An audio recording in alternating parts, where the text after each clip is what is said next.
Hey guys, welcome back. More Disney Infinity, and we are under construction, sort of. It's a tutorial.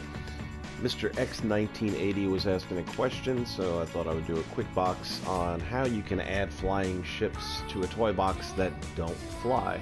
And it's actually pretty simple, so we're just going to bang something out here real quick. He was going to use the Millennium Falcon, so what I'm going to do... That'll work. From Mos Eisley Spaceport, where they are trying to get on the Millennium Falcon in New Hope and get away as the Imperial forces are coming after them. So here's what we're going to do. Let's start out with Falcon Bay 94.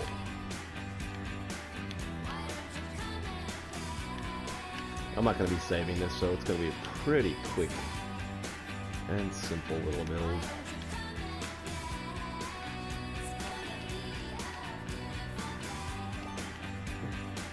And basically we'll be able to just battle it out on and around the Falcon.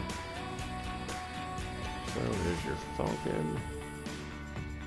And this will work with pretty much anything else that flies.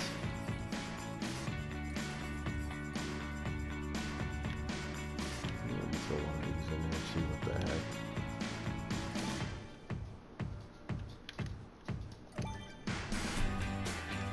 Alright, so there's your flying ships. Next we're going to do is go to our Creativitories.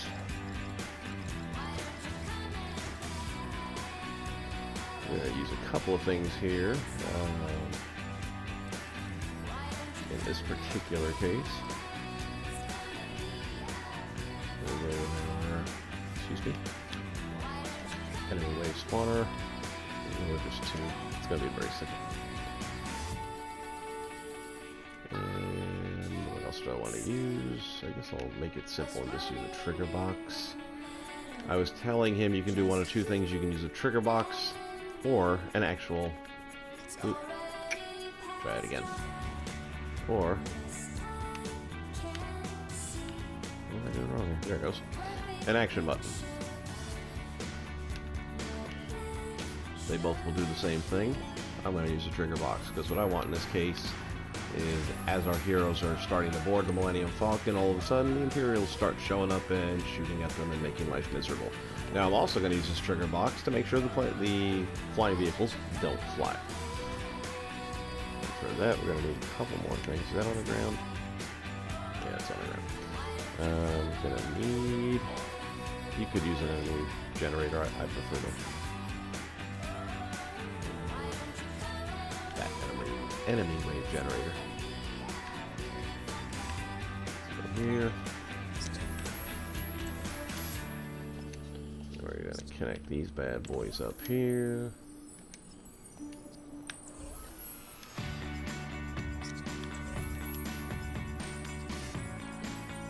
What I want to do is set this up real quick. And because it's New Hope, we're going to go with standardized stormtroopers. And we're just going to do 10 of them. Go to our properties, random locator, yes, and I want them to spawn in immediately. And I'm just going to, usually I drop it below, but since I'm not even saving this thing, I'll just stick it back here.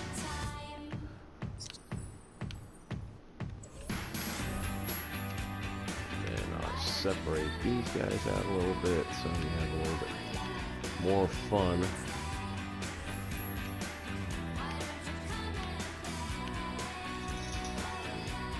Okay, so what you're going to want at that point then is to get your challenge maker, not the game maker. I made a mistake in what I wrote down. Your challenge maker, you're going to put that down. You're going to go into the logic settings, you're going to go to your properties. And then, as you go down, you can select, which in this case, no vehicles or mounts, which means that they will not work. Helicopter vehicle, fixed wing vehicle, so you can basically select what you want, but in this case we're going to say no vehicles or mounts. So you can do a couple of things at this point. You can either make the game maker part of the action where you have to step on it in order to get it going, or you can go back to here again and just connect this. So the new logic is whenever it's entered by any player, or in this case player 1, we are going to start the game. And at the same time, I'm going to go back to these properties quickly. I'm not going to auto start it on the game load. Doesn't worry about that. Won't worry about that. Start location.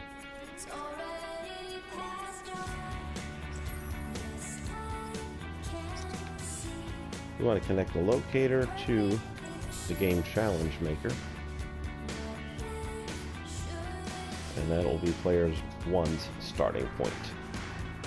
You will notice is when you look at that little locator, one tip of it has a little blue corner, and that's the direction that the object will face. So whether it's a place that a player is going to come in, which it is in this case, and you want them to face this direction, then you want to make sure that that little tip is pointing in that direction. Same thing if it was spawning in an item or anything like that. Same logic, wherever it's pointing, the object will be pointing. So just something to keep in mind. End location is fine. Game start down, I want that off. I don't want to count down, I just want it to go right in. And then that. Okay. And all of a sudden, we are under attack.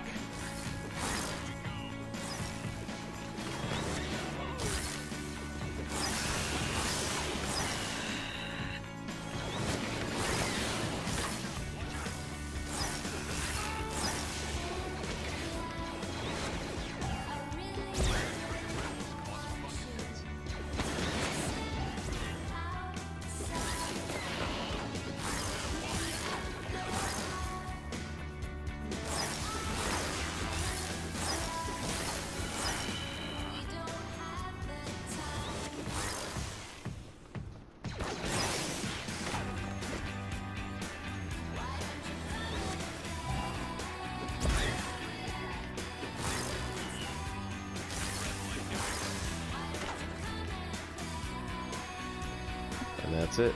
Now, at this moment, nothing will fly. It's just there. And you can't really stand on it and fight either, unfortunately, which is too bad. It'd be kind of cool if you could, but it won't let you. It just tells you it's not flyable. What you could do, however, is set it that once the game maker is over, or the challenge rather is over, that the game is over. Once the game is over, I believe it'll let you fly the aircraft again. We can test that real quick. And the challenge first off, yes.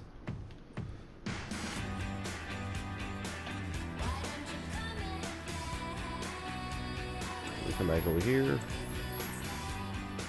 In logic, when the wave is defeated,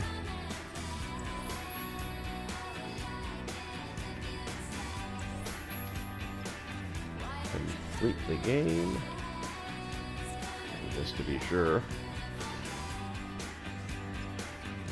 End location, current location, that's fine. So the end is where it will be over. I believe once the game is over, the flying ship will fly again.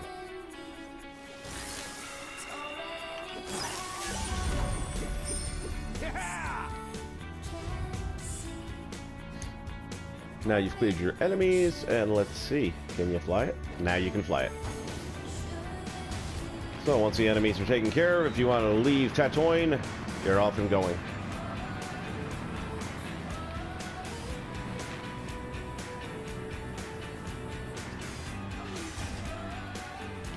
Alright, that's how you do it.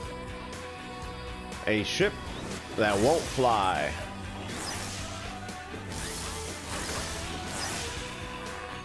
Alright guys, I hope this has been helpful to you. If it has, do me a favor, drop a like. If you're not already a subscriber, go ahead and subscribe. Disney Infinity, where the only limitation is your imagination.